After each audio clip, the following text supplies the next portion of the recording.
Well, Ashok, it's really nice to see you again. Gosh, I can't remember the last time we actually saw each other in real life. I hope you're keeping Ye- well. Yes, Rodney. Hi. It's a pleasure to sort of meet you. Yes, you are indeed right. It's been a few years since we last met in probably in one of KPMG's tax summits. But it looks like it's been a long time. But it's always good to see, if not physically, at least virtually. It is indeed. It is indeed. Now, Oman, tell me about the environment today in the country of Oman. I think the environment is probably similar to what we are seeing everywhere in the world. It's the COVID challenge which every country is facing. Uh, Despite more than a year now since COVID has been in existence, becoming a pandemic. Oman is now going through the vaccination phase, making sure that people are properly taken care of health-wise.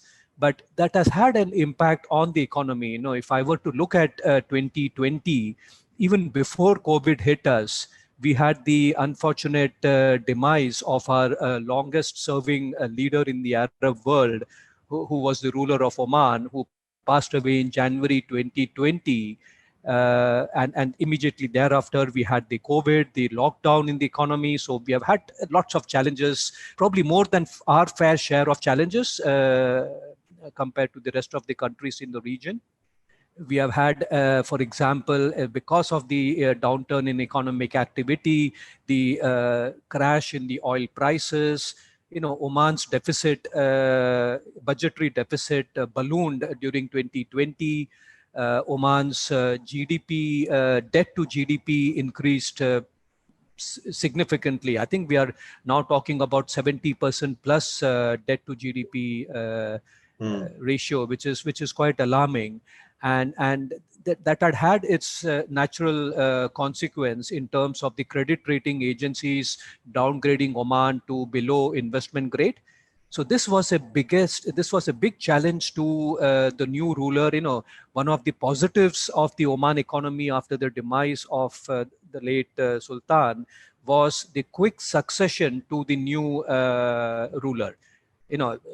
So that was a great sort of story to tell to the outside world, that despite the late Sultan not having his own crown prince because he was not married, the succession was very smooth within a day or so. So that happened, but then the new ruler, the new Sultan, had his own challenges because of the COVID, the rising debt to GDP ratio. So they have been working very hard on trying to see how Oman can come out of this difficult economic situation. And the country came out with a medium-term fiscal plan, which really focuses on translating this deficit which exists now into a surplus in 5 years' time. So you can imagine, that would require significant transformation in the way the economy is run. The dependence on oil, obviously we cannot continue to depend on oil, and the government has had some concrete plans to diversify away from oil and gas. So, a confluence of bad news to start off with: COVID, economy, debt, death of a ruler, but the government is moving forward with Yes, plans absolutely. to address things in the short term.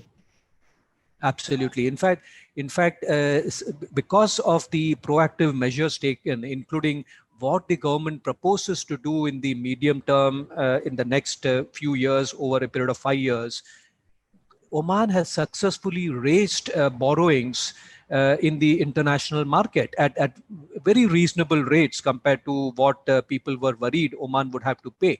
So that's a real success story for the government, in that the international community willing to lend to Oman, despite the challenges which I talked about, is a reflection of the confidence the lending community have on Oman's future. So that's very good. And I'm just sort of thinking back to the point you made about the government's plans in terms of, I think you said aiming to have a budget surplus within 5 years. That must mean a lot of changes. Absolutely. So what they are planning to do is they've identified 5 sectors other than oil and gas. One of the sectors is, for example, logistics, because Oman has a very strategic location. Dubai has exploited it much better than Oman, but Oman's location is probably even superior to Jebel Ali's location. So logistics, transport and logistics is identified as one of the sectors. The other sector is manufacturing and the traditional economies of agriculture, fisheries, minerals, because Oman is rich in the mineral wealth. So they want to exploit that. And they have been trying to even change the way the sovereign wealth fund is structured and managed. So all the government investments, which used to be held by the Ministry of Finance, is now going to be held by the new sovereign wealth fund, a consolidated sovereign wealth fund, which has been created, which helps the government entities to be looked at by the owner, which is the sovereign wealth fund, almost like a private equity. So you need to perform. You cannot allow the government to continue subsidizing for your losses, for your inefficiency. And that's a big, big story to tell the international community that we mean business. So lots of positive change then, Ashok. Lots of positive change. As you talk, thinking about what you just said about the identification of priority sectors and the changes to the government's approach, when you talk to clients who either have invested or are thinking about investing in the country, what are some of the things you talk about the most? I think, one of the things which clients typically ask us is, how do you see the economy moving? And this is where the story to tell is the 5th 5-year plan, the 10th 5-year plan, which promises the diversification away from oil and gas. I think the other things to look out for the international community is Oman opening up its economy for 100% foreign ownership. That's a big change. Oman already was allowing majority ownership, 70% automatically. You didn't have to register in a free zone. But now the entire Oman, you can have 100% foreign ownership without much hurdles. That's a big change, in the mindset of the business community. The other thing is government's focus on public-private participation, because government has realized that it cannot continue to spend money. It doesn't have the money to spend on infrastructure, on other projects. So they want to partner with the private sector to create opportunities for them to create the infrastructure, create the wider sort of opportunities which exist to grow the economy, and to get a good, decent return for the business community. So I think those are some positive things to look out for.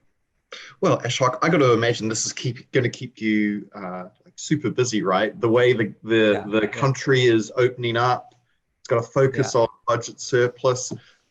It's going to keep you super busy. And I have not even talked about taxes. Tax is what keeps us going all the time, but that's another story to tell probably on another day. Another story to tell. Well, Ashok, it's been just a pleasure catching up with you today. Well, this evening, your time. I look forward to seeing you in person again in due course. Sure. We are having a virtual MISA conference in the coming weeks. So we will invite you. At least we can have you virtually. Nice. I look forward to it, Ashok. Okay, stay healthy.